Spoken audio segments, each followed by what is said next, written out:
So in this circuit, what I have done is, since this relay is connected here, to activate this relay, I require 5 volt, but we have a 9 volt battery, right?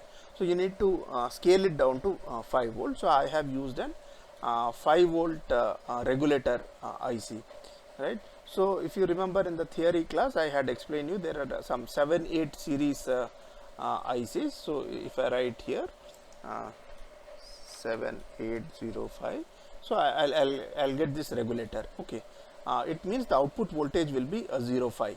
So if you see these terminals here, the first terminal is known as in, the second one is ground, and third one is out. So input I am giving between the leftmost pin and the ground, I am giving 9 volts, and I am taking an output of 5 volt from the output pin. Okay, but this ground remains same. So it is a common ground. So I have connected here, I have brought the ground here, and I have taken the output voltage 5 here. So on the top railing I have plus minus 5 volt. In the bottom railing it is 5 volt and ground, and the bottom railing I have 9 volt and ground. So I have used this regulator to step down the voltage to 5 volt. Okay, now this is the 5 volt. Now I am going to operate this relay through a switch. So this is a switch. So if you see this switch also, you can pick it up from here, from the component menu, right? So you have this switch. Okay, so you can pick this switch. So how during simulation, if you press this switch, this contact from the left to right, they get connected. Similarly, from in the bottom side also, left to right, they will get connected. So we are going to use just the top 2 terminals, bottom 2 is not required. So this is a push button. You press it momentarily, till the time it is pressed, this connection will be made here, right? So what essentially this 5 volt is coming here. When I push the button, this is going to come here, and the supply is available to the coil. In this coil, if you see in the bottom sides, there are 1, 2, 3, 4 contacts. Okay, this one is going to be energizing for the rightmost one terminal is for energizing this coil, and this is ground here. Okay, and then you see, if you see here, let me see. So this contact, so this is known as normally close contact. So when the relay is not energized, these 2 contacts will be made, and this will be broken. But when I energize the coil, this lever will shift here, and now the connection will be between these 2 points, right? So I am giving an input voltage to this pin here, and when I get energized, this contact is going to shift here, and supply is going to be available at this point. Okay, so if you see here, there are 4 points here in the diagram. Okay, so they will be spread here 1, 2, 3 and 4. So the first point I have given the connection coming from the switch. In the second terminal, I have given directly 5 volt here. From the third terminal, I have left it because that is a normally close contact. From the fourth terminal, which is which gets connected to the second terminal on activation of the relay. So this is the terminal. I have taken output from there, and through a resistor here I have given it to the LED. So if I start a simulation, let me start a simulation.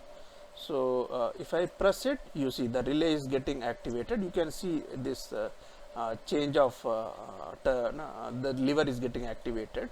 So if I press this, the lever is getting activated, and the LED is glowing. Okay, so this is how you can make a simple LED glow using a switch and a 9 volt battery, and using a 5 volt regulator to step down this voltage, and using a relay. Okay, so why is that I have introduced you to a relay is, many a times our control signals, it could be from the microprocessors or a digital circuit.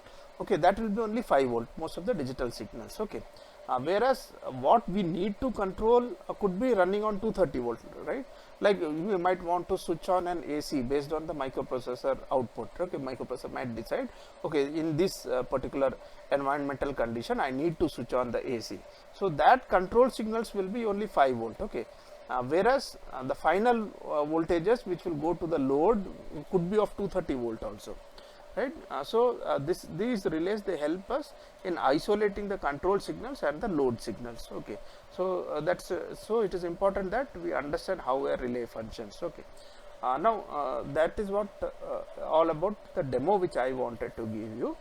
Okay, now the problem statement which I want you to give you all, and I want you all to try it out is, see, I am pressing this, right? Let me start. Yeah, when I'm pressing this, LED is glowing, and when I'm leaving it, the LED is going off. But I would want a circuit, okay, which once I press it,